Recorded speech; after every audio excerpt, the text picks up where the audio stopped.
Well, hello. I was just thinking about you, believe it or not. Hoping you'd visit me tonight because I have a story that you might identify with. You see, while I set the stage, while I get the fireplace going, while I make the tea and fluff the pillows, you, the listener, arrive with an open mind and an open heart, which I am very grateful for. So tonight's story is The Listener, and I hope you enjoy it as much as you enjoy your time late at night with me, because I certainly do. So please get comfortable. The tea is steeping and almost ready, and it's nice and warm by the fire.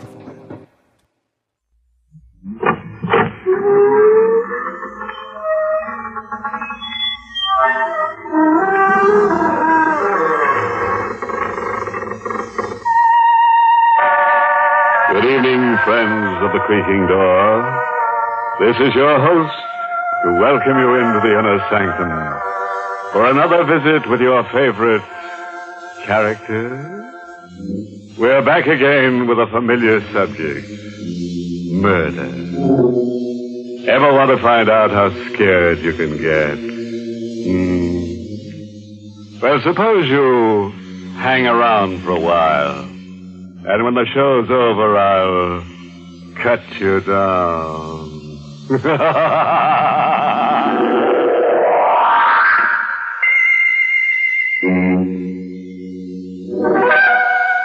All right. Suppose we get down to brass tacks. And I do mean the ones that go around the edge of a coffin.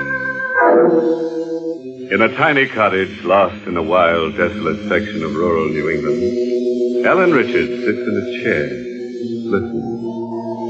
Approaching 60, white-haired, with eyes that dance nervously in the firelight, she listens. She hears the winds weeping and moaning, grim heralds of the bleak winter. But she listens for something else.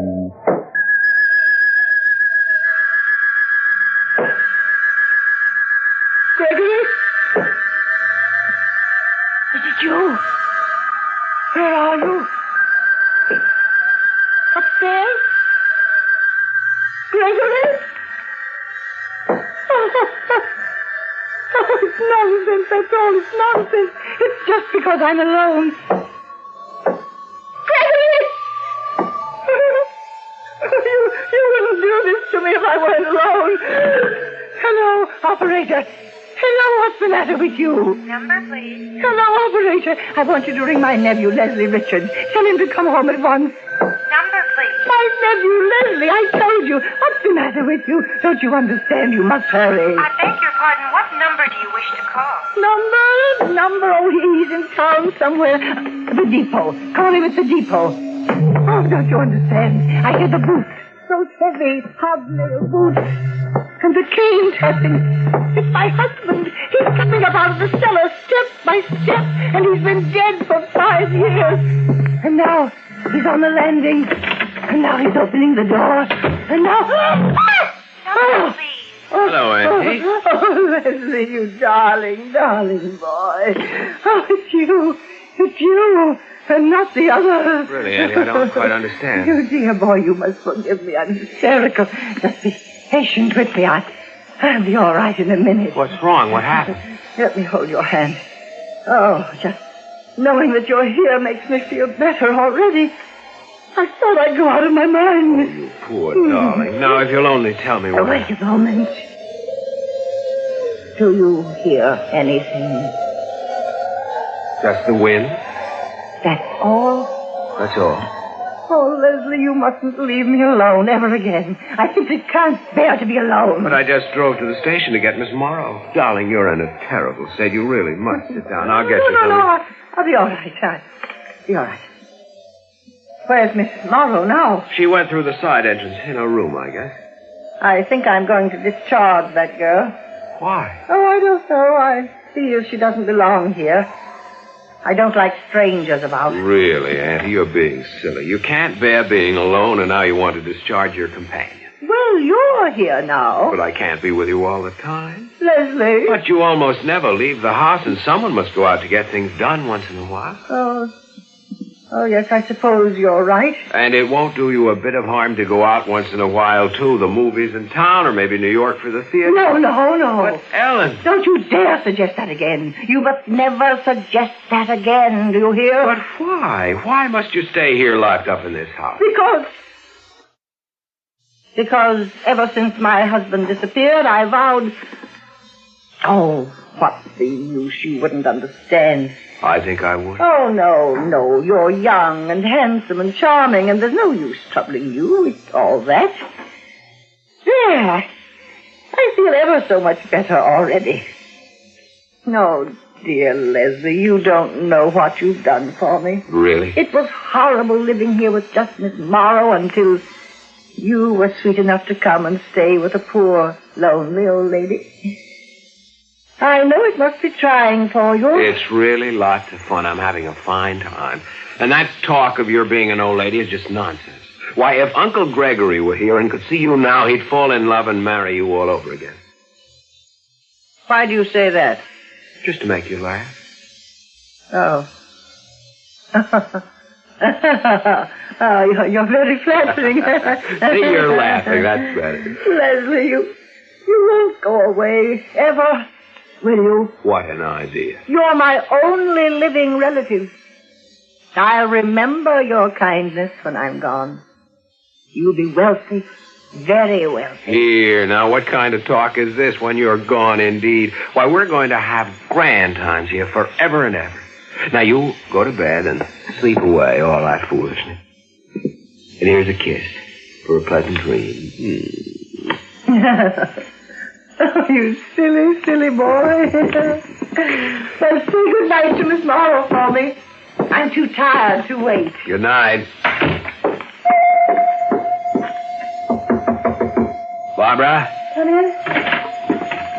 Barbara. Don't tell me about it. Don't say anything. Just kiss me and hold me tight. Oh, dearest. Oh, Leslie. I could hardly bring myself to come back here tonight. She's so hateful and cruel. Barbara, don't. She may hear you. I'm sorry, but how much more of this do you think I can stand? This house will drive me as mad as she is. Please, dearest. All right. It all seems so senseless.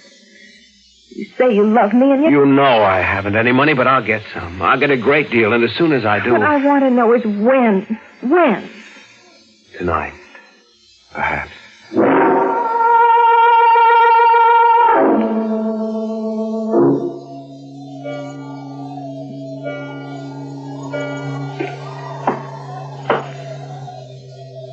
Gregory? No, go away. Leslie, come here at once. Leslie! Annie, I heard you call. What is it? Listen. Do you hear it? Yeah. Oh, thank heaven I'm not the only one. What is it? Gregory. Oh, no, Annie. I know it. That's the way he used to walk around the house, chatting with his cane. No, that's not it. But I know. I heard it before while I was alone.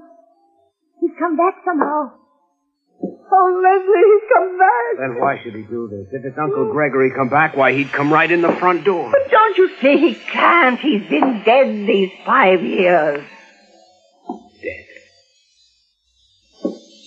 You told me he disappeared. I know. I didn't want to shock you. Oh, Leslie, how much can I trust you? Trust me? Why, Auntie, you know there isn't anything I wouldn't do for you. There. Listen. Where's it coming from? The living room. Give me my robe. Yeah. But I don't see why you must get out of bed. I must know about this. I can't leave this house, Leslie, and if he's here... Why can't you leave it? You can sell it and go away. You don't understand. Yes, the living room. We're going in there. I'm not afraid to face anything if you're with me. Now, come. Very well. Do you see anything? There's nothing in the corridor. But I can hear it. It's closer.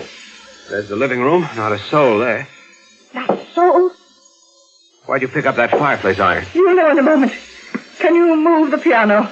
These old uprights are pretty heavy, but I think I can do it. There. Get that little shovel from the fireplace. Hurry. What's that? I don't understand. What are you doing there? What is it? Some kind of secret trapdoor in the floor you're trying to move with that iron? Yes, it's the floor. Oh, here, let me do it. All right. I think I have it now. There's nothing but dirt under there. Use the shovel.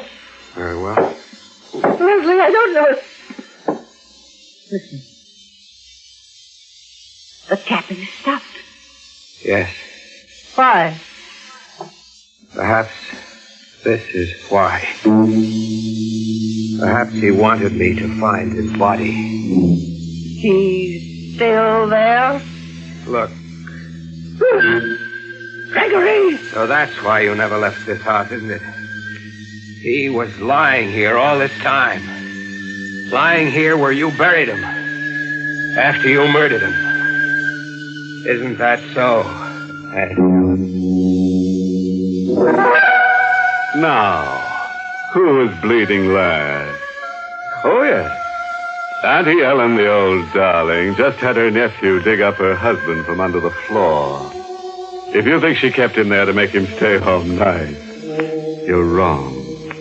He'd been murdered. And Auntie Ellen's nephew just accused her of killing him. Yes. Yes, I killed him. Leslie, you mustn't tell anybody. I know you won't tell. Oh, it's been horrible living all these years with him right in the same house. I could never leave. Someone might find him, you see. And every time I heard a noise in the house, oh, it was frightful. I should think so. That's why I sent for you. I couldn't bear it alone. Now you know my secret, and you will help me. Will I? Of course, dear Leslie. I know you will, and... Won't you? Oh, it's Miss Morrow. Don't get her Quite all right, Auntie Ellen. Come in, Barbara. No, you can't. I've heard everything, Mrs. Richards. And I know everything. You know? You and Leslie. It was you who made those noises, that tapping. It didn't start until after you came. Yes, Auntie Ellen. You horrid boy. Why did you? How could you do this to me after everything I've done for you? I thought you loved me. I thought... Sit down. No, I will not. Sit down, I said. Barbara, get a checkbook. Okay. What are you going to do? Dear Auntie Ellen, you are going to write a check for $50,000. For you? For me. Here's a book and a pen. I see it all now. What a fool I've been, taking the two of you into my home, and now you do this to me just to get my money. You killed him for that money. You have no right to talk. You made him do this. Leslie's a good boy. You found out about this, and you put him up to it. I'm going to call the police. You're a little thief. You're a murderer, Auntie Ellen. You won't call any police. In fact, you'll tell no one. And you'll write that check now. You understand? Leslie? Yes. You're quite right. I'm not in a very good position, am I? You hurt me deeply, Leslie. After I trusted you. After I... Leslie, what happened to her? What's the matter? I don't know. She just stood up and collapsed. Auntie Ellen. Is she dead? No, she's still breathing. But she's paralyzed, stiff as a board. Barbara, call a doctor. I'll fix that floor and push the piano back. You think it's safe? Absolutely. She won't say a word if she comes out of this. And if she does tell about the check, who will believe her? It'll be our word against the murderers. Come on, Barbara. We've got to get her well enough to write that check.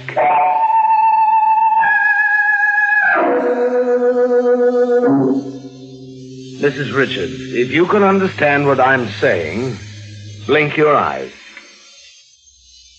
Ah, thank you. Well, Dr. Walsh?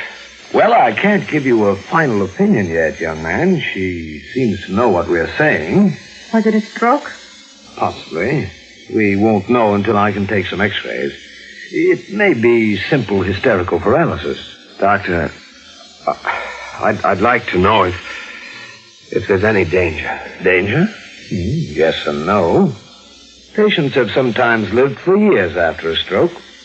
I'm going to call in a specialist for consultation. And I'll be back in the morning with x-ray equipment. Meanwhile, don't move her from that chair. Yes, Dr. Walsh. It was very kind of you to come so quickly. Mrs. Richards is an old friend of mine. Call me at once if she seems to get worse. I certainly will. Good night. Good night. Leslie. Oh, rotten luck, isn't it? Just when we had... Hey, look. She seems to be smiling. Now be careful. She can understand everything you say. I know. And let her. Let her. You won't get away with it, Auntie. We still have you, you know. The will. You forgot about that will. You can't make a new one now. You can't write. And we know your secret. Yes, Auntie, we still have you. No, Leslie. She has us. What are you talking about? You heard what the doctor said. It may be years. We can wait. Can we? Wait here, taking care of her, waiting for her to die? Can you imagine what that'll be like? Well, maybe you can wait. I can't. Barbara, you mustn't. What's the use, Leslie? We waited all this time, and you see what happened. We're worse off than we were before. No, Barbara, you mustn't lose your head. There may be something we can do. What can we do? We can... Yes, Leslie? She got away with it. Why can't we? Murder. Yes. I've even thought of a plan. Have you? We can both be away, far away from here in South America, perhaps, when this house can catch fire. An invalid unable to move, it can be arranged, you know. Yes. Yes, it can be arranged. But are you sure of this will? Certainly. She told me about it a dozen times. Have you seen it? No, but I know. Maybe you can't believe what she tells you. You better look. We must be sure of all this. You're quite right. I'm almost certain the will is in her room. I'll find it. You'll see that I'm right.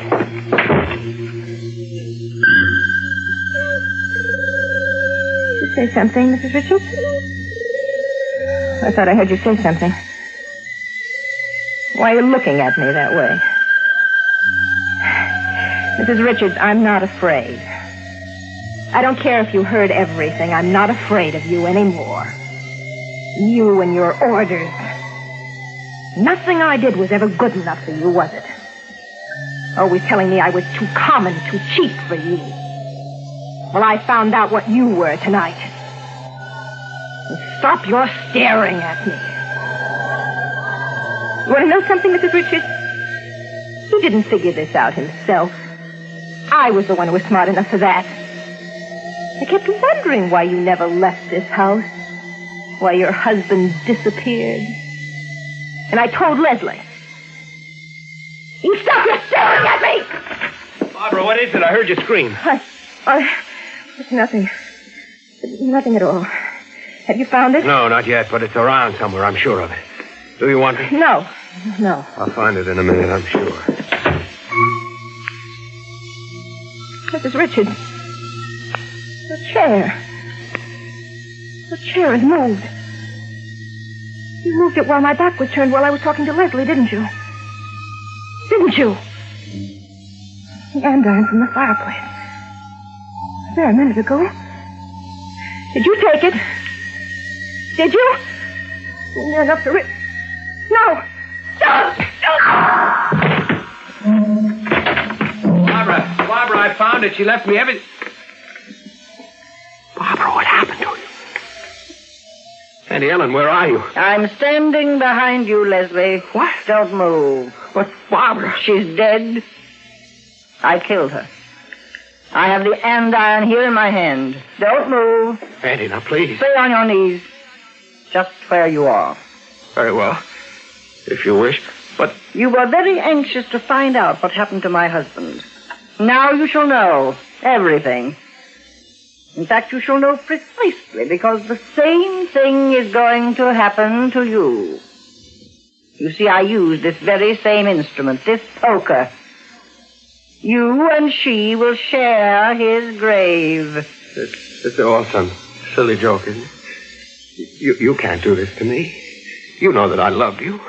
Don't move. But don't you see, Auntie? For heaven's sake, put that thing down. You don't know what you're doing. Don't!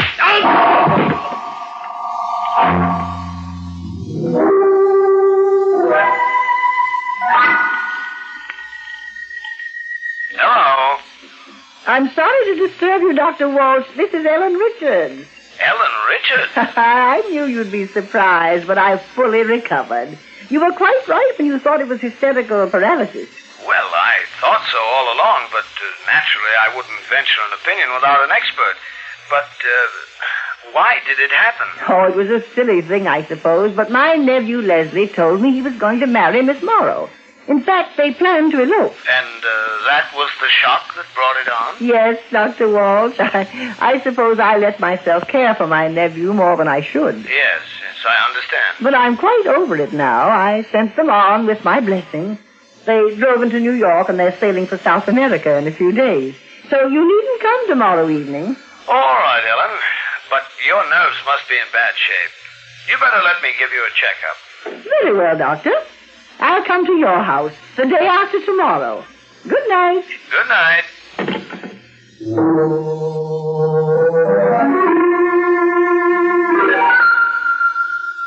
Oh, there, Ellen. That completes my checkup. And what's the verdict? You've got a constitution like iron. You'll live to at least 110. Oh, but, Ellen, you have to get out of your house. No, now, don't go into that again, Dr. Walsh. When Gregory disappeared, I made up my mind I would never leave, and I mean to stick to that vow. That's not what I meant, Ellen. Haven't you heard the news? What news? The new superhighway. It's going to be built right through your property. Your house is dead center of the roadway. They'll have to rip it down. What? Well, they can't do it. I won't let them. Well, there's no reason to be alarmed. You'll realize a handsome profit for your property. When will these people be around? When are they coming? Why, the surveyors are in the neighborhood now. They may be calling at your house today to examine the property and make an estimate of its value. Today? Well, I must get back to the house immediately. I don't want them to come when I'm not there. Oh, excuse me. Hello? Yes? Yes, one moment. It's for you, Ellen. For me? Who is it? Why, I believe the man said the state police. But what could they possibly want with you, Ellen?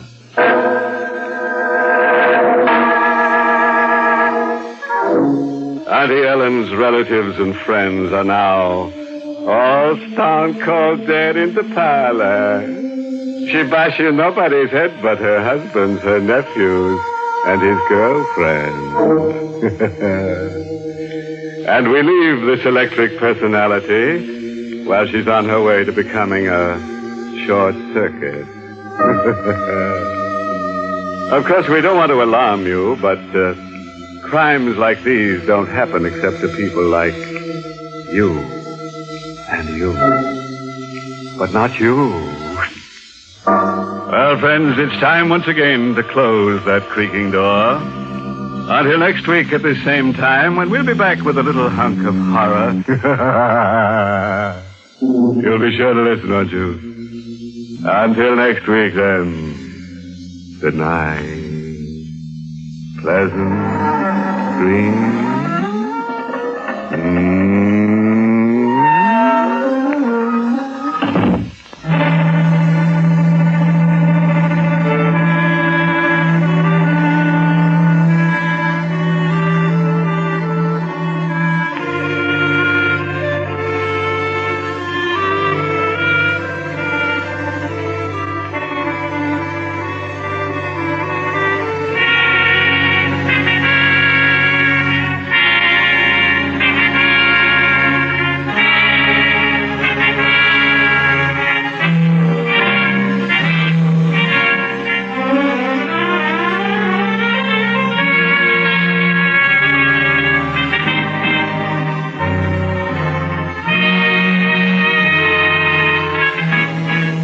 Inner Sanctum has come to you through the worldwide facilities of the United States Armed Forces Radio and Television Service. Ooh. Well, I think that was a pretty fun one, if you ask me. Of course, you didn't, but not that you wouldn't. What's that? Oh, no. Don't you worry about that at all. It always gets this cold, this late at night. But everything will be fine. Besides, the night is growing weary.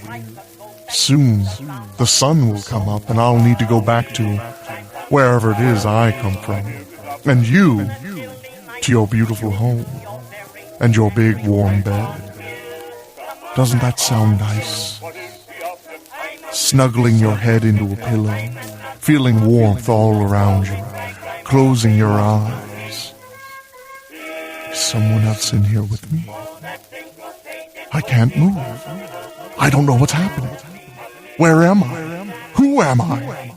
Doesn't that sound nice? So go, enjoy your night, and remember, be thankful for what you have. I'll see you tomorrow night.